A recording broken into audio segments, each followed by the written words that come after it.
Family, what's good? Welcome to Doctor's Financial. If you're stopping by the channel for the first time, my name is Dr. V. In my portfolio today, my high risk account, I had about 4 or 5 greens, and then the rest was just a big wall of red. A lot of our high speculative stocks, they were red today, but that's okay. One thing that we can do that I want to bring up to the family is rotating out of some of our lesser plays, some of the plays that haven't been doing so well, take the tax loss, and then use that money to get into some of the plays that are down now that we really like. And one of those plays that I'm going to be talking about is Walgreens. I talked about Walgreens on last week, and it's really getting down to what I believe is a great buy zone. I'm going to bring out the charts. I'm going to bring out some moving averages. It's going to be a great teaching, but also a great opportunity to look at Walgreens as it falls to a great buy zone. Before I get into it, I kindly ask, hit that thumbs up for me, hit that like button. It really helps me out. Comment down below, subscribe to the channel, but most of all, share with others. Okay, family, let's get into it. Family, so here we are. Here's Walgreens and on the Google chart. And just briefly looking at, let's go to the past year, we can see since I made the video, it's been down almost 10% since last week. I made the video. Now, looking at nearest 52-week highs, it's down 16.39%, close to 20%. I really like when I'm buying a stock such as Walgreens, a stock that's in the Dow 30, a stock that's doing well, to get it somewhere 20 to 25% below its 52-week high. And it's really approaching that area. So that's a good thing if you had your eye on Walgreens. Now, let's close this out and bring up the Google Finance chart. Free chart, anybody can get to it. I see all of these squiggly lines. I know the family sees them. Simply what they are. The purple line is the 300-day moving average. The green line is the 50-day moving average. The black line is the 200-day. And the red line is the 30-day. What I want to show really quick is that it's approaching that black line, which is the 200-day moving average. And it's currently, let me make this bigger, 46.80. Now, it's also, we can see the purple line, alrighty. We can see the purple line there, the 300-day moving average is 44.76. And then we have the red line, which is way below. One thing I do want to show the family, when you have a shorter moving average, so what we have here, the 50 and the 200, and the 30. So the green and the red, you can see they pretty much run together. They're pretty close. One is the 50, one is the 30. So they pretty much run together. But when you see a shorter moving average past one of the longer moving averages, so a 50 or a 30-day, and it's passing the 300 or the 200, that's usually a sign of an upward trend in the stock. And we can see right around here, the red passed the black, and then the stock went up. So stay abreast of that. You can also look up what's called a golden cross. You write that down and go to Investopedia and look up golden cross. And that'll give you a great teaching about how you can use the moving averages to help you indicate a trend or a possible trend. Remember, these all of these things are just giving us some idea of what may happen. It's never written in stone when you're charting. Now, a couple of things I want to point out. Let's look at some support. We can see 40 here, 46.86. And that was back on, bring this down just a little bit and make this smaller. All right, I hope it's showing up good on your screen. But we can see here on March 4th, 46.86 was support. And the low on that day was 46.31, March 4th. Keep that in mind. Now we can see here on, it's out of the way. We can see here on January 21st, 47. Then it got all the way down. We can see here to 46.36 also. Now, that's giving us some support, some levels of support. Other levels of support you want to check out are 39.50. Make that, show the family that here. And that was around here. And that was going all the way back to December 2020. And I say 39.50, but here it's showing 39.66. And getting down to here, you see, got all the way down to 34. And that was all going all the way back to October. So I said that to say this: if it falls below 46.50, it may be headed towards that next level of support here, which is around 39.50. I like to keep the numbers nice and simple, nice and easy. Saying 39.34 on the screen, but 39.50. And if it falls below 39.50, it may get the next stop here, which is about 34.04, or you can just say $34. Okay, now with those numbers in mind, a few ways that we can play it. And one way that I may play it. We can easily buy it. Well, we can see the price here. It was $47.50.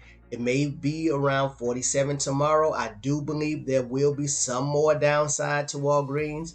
Another thing I want to show you is the RSI. Remember, anything below 30 is oversold. However, this is still trending downward, so it still may be some more downward pressure on Walgreens.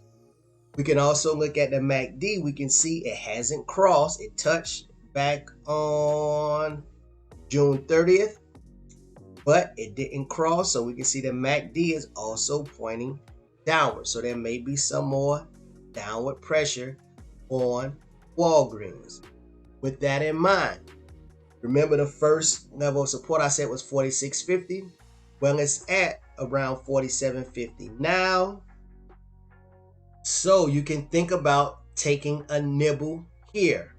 Now, if you're able to, you can buy 100 shares at say $47 or even $46.50, somewhere around there. But let's keep the math simple. 47. You can buy the 100 shares at 47 and then sell a covered call for later on this month with somewhere, let's say around 50. Or even, let's keep it at 50. Collect your $30. If it does go from 47 to 50 by the end of this month, which I don't believe it will. I believe there may be some more downward pressure on Walgreens, but hey, I can be wrong. If it does slide, if it does go to 50, then you just made $300 plus the $30. You just made $330 in less than a month, which was great. If it doesn't, keep that and you can just sell another covered call. Another thing that you can do if you believe it's going to be sliding and you have the funds available. Let's go out even further to say that to January, and I don't like selling covered calls this far out, but let's say if you believe you buy it at 47 and you don't believe Walgreens is going to, let's say, 62.50, you can get $50 for it. And if it does get the 62.50, you will have to give up those 100 shares, but you would have made, so 47 the 62, you'd have made about $1,500 and some change. That's the 50. Plus, remember, Walgreens pays a dividend. You got 2 more dividend payouts to go. Plus, the $46.75 twice, so plus almost another $100. So you get to do 2 dividend payouts. Go back here, $50 or so that you'll get for selling a covered call, and then of course the capital gains that you made. It'll be short term. So you have to pay the taxes on it, of course, as income tax. You'll get that extra $1,500 if Walgreens gets to $62.50 by the end of January, which I doubt. However, that's all a win-win. That's another way you can play it. A third way that you can play this, you can go ahead, if you have the funds available and you really want Walgreens and you feel it's going to go down, you can go ahead and say sell a long dated 6 month, just about cash secured put. You sell to 40 and collect about $150.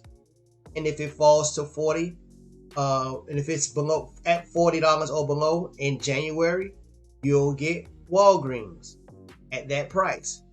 Now you won't get the dividends because you are not holding the stock. But if it falls below 40 at that time, you'll get Walgreens at that price, and you'd have made the 143. If it's not below 40, of course, you keep that whole 143. Or you can sell an even shorter dated cash secure put. Let's check the August 13th.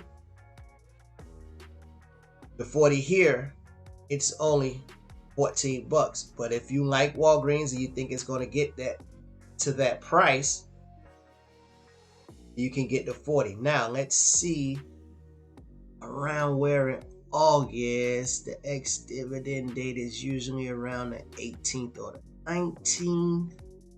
This expires on the 13th, so you may get lucky if you sell that 45 and it's below 45 at the time, or you can get it at a good price, make a nice little premium, and still collect that dividend if you get assigned before. It is usually going to be somewhere around the 18th, 19th, or 20th of August, somewhere around there. Now, that's a third way you can play it. Of course, there are many, many more ways. Like I said, you can nibble here at $47.50 for Walgreens, which is a great company that you can hold long term. It's a great dividend paying company. You can see if it slides below the $46.50, which is the key level support, and then keep falling, and then buy some more around $39, $40. And if it slides some more, you can finish out your position somewhere around 34, 35, 33. Remember, there's no exact science. I can't predict exactly where this is going to go, but those are some key support levels. I'm going to say it one more time: $46.50, $39.50, and then $34. Those are the key support levels I found for Walgreens. Just doing some quick basic charting. If we see it in the red tomorrow, I probably will be rotating out of some of my losers and getting into Walgreens. Family, again, I am not a financial advisor. This is just for entertainment. But those are some of the things that I may be doing with Walgreens. Great company, fall into a great buy zone. Okay, family, that's what I have for you in this video. I hope you got something for the video. Keep your eye on Walgreens. Keep your eye on the market in general. Some things have been going on. Speculative high PE ratio, high PE stocks have been very, very, very choppy. But I believe in the long run, they'll be doing well. Seeing what happened to NEO today. I had made the video on yesterday, said it may be going somewhere into the 40s. It will be going into the 40s. I didn't think it'll do it that soon, but see what it did. There may be some pullback even further in NEO. Don't be afraid. Don't be surprised. If you haven't gotten in, use it as a buying opportunity. All right, I'm going to be finishing up with this video, and I kindly ask, if you got anything from it, hit that thumbs up for me, subscribe to the channel, comment down below, but most of all, share with others. I want to be finishing out with a prayer, and if you would like, you can go ahead and pray with me. Gracious Heavenly Father, thank you so much for all you have done. Thank you for blessing us with wisdom and knowledge. I pray for your continued blessings, Lord God. Bless our families for generations to come with financial freedom and financial independence. Bless us so that we can be a blessing to others. May our cups runneth over. In Jesus' name I pray. Amen. Family, be blessed.